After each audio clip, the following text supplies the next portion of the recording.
What is fate? Can we control it? Is the world random, or are our paths laid out in the deeps of time by some force beyond our comprehension? These are concepts you'd expect to see tackled in a deeply philosophical film like Donnie Darko, Inception, or Blade Runner 2049, not in a movie with a 90-second montage scene of two hitmen debating how many people they've brutally killed over the rich voice of Engelbert Humperdinck. And yet, Bullet Train tackles the theme of fate in a very serious way without ever taking itself too seriously.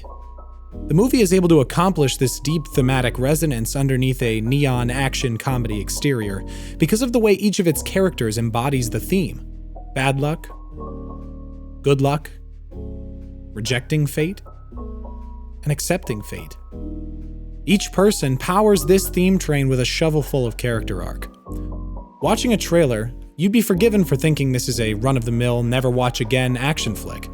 And in some ways, you'd be right. There are no shocking twists or complex plans to figure out here, unless you count a Ryan Reynolds cameo as a twist. But I think there's a lot to be learned from how Bullet Train relies on its characters for depth, when the plot itself is rather straightforward. There will be spoilers in this essay, so if you want to experience Bullet Train for yourself, now's the time to pause the video. Still here? Awesome. Let's talk about some of these characters and how they carry this theme on their back, starting with two opposites that introduce us to the concept of luck. Ladybug is Brad Pitt. Ladybug is a hitman/assassin in recovery. He has recently taken up pacifism as he works with his therapist to get past his personal shortcomings. In his first scene, we are introduced to the fact that Ladybug has incredibly bad luck.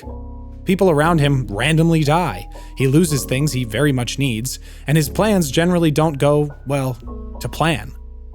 Throughout the film, he continuously runs into the worst possible situations, and yet, as each of these situations comes up, he manages to escape every time by the skin of his teeth.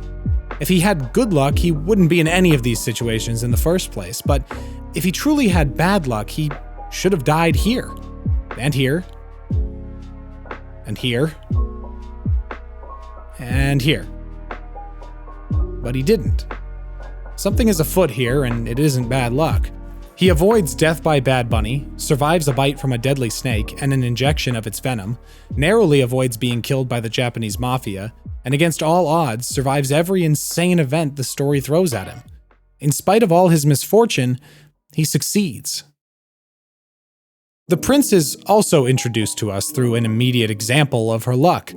A man in search of revenge comes onto the train looking for the person who tried to kill his son. He knows they're sitting in a particular seat, but when he gets there, he finds a young woman and immediately chooses not to use the gun he's brought. He very easily could have taken this note at its word and shot the person in seat B4 without a second thought. But he doesn't, and the prince's plan goes to plan. Things only get better for her as she steals a case full of money, rigs it to blow up her father, the person she hates most in the world, and then avoids being caught by the two hitmen scouring the train for the missing briefcase. Each time, she is saved by what seems to be an act of God. The hidden briefcase is in the very first place she chooses to look. The person she tasks with brute forcing the 3-number combo lock, which has 1,000 possible combinations, unlocks it in 10 minutes. And the hitman who discovers her falls asleep right before shooting her because he accidentally drank a sleeping potion left for him by Ladybug. All this to further her master plan whereby she kills her father, a notorious mafia leader, by enticing him to shoot her with a gun she has rigged to explode in his face. And yet her entire plan comes to a screeching halt when her father simply doesn't take the bait. For all her good luck, she still fails. And these two characters are younger, less experienced, and still believe in the concept of luck, good or bad. But we can clearly tell from just their experiences so far that it isn't so black and white. Ladybug's bad luck turns out well, and the prince's good luck turns out...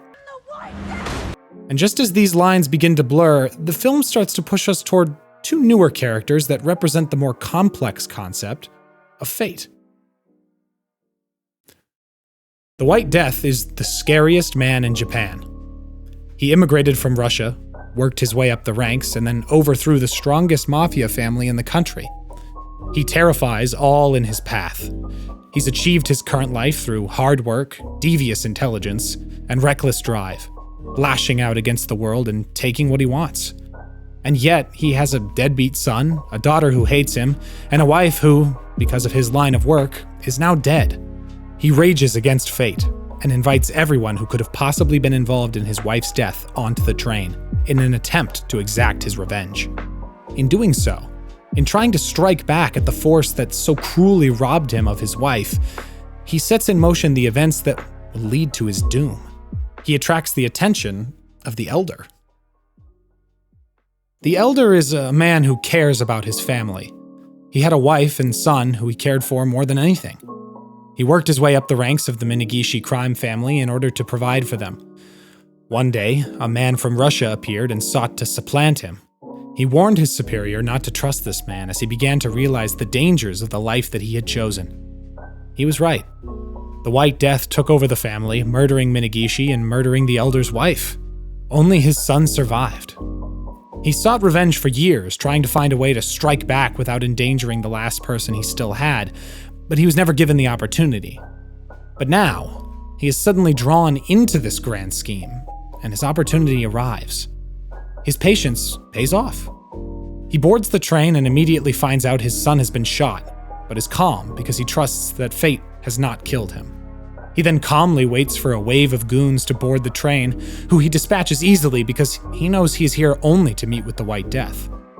When they finally clash, we see the White Death's rage begin to overpower the Elder, who may be outmatched in strength and skill. It looks grim for the Elder, but, of course, fate has other ideas. His son throws a bottle at the White Death, distracting him and allowing the Elder to take him down. But he doesn't die, not by the Elder's hand. No, the White Death is killed by another character, one we haven't mentioned yet, and one that cements the genius of this film's theme. Yes, the water bottle that the Elder's son threw at the White Death. By all counts, it should never have been there. It should never have rolled out of that trash can to save the Elder's life. It was purchased by a young girl, but got stuck and wouldn't come out of the vending machine. It might not have fallen out when the hitmen got something else from the machine, but it did. It was there when Ladybug saw an opportunity to drug the hitman and retrieve the briefcase. The hitman happened to drink it before discovering the prince was the villain all along, preventing him from killing her, which would have prevented her from giving her gun to the White Death. The water bottle might not have made it into a trash can, but it did. It might not have rolled over to the Elder's son, but it did. And then it hit the White Death in the head, saving the Elder and everyone else on the train. It allowed the Elder to mortally wound the White Death, sending him into a delirious rage. A rage which caused him to fire the weapon designed specifically to kill him. The water bottle was the agent of fate, the force unseen that guides all our actions, the current that you can't escape. Bullet Train shows us that anything and everything is a character. Your characters don't need to think, speak, or even breathe to drive the story or convey the theme.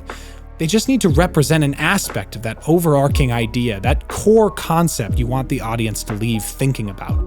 And when you spread that responsibility out over a few strong characters the way Bullet Train does, it becomes so much easier. So easy that you can put that message in a bottle.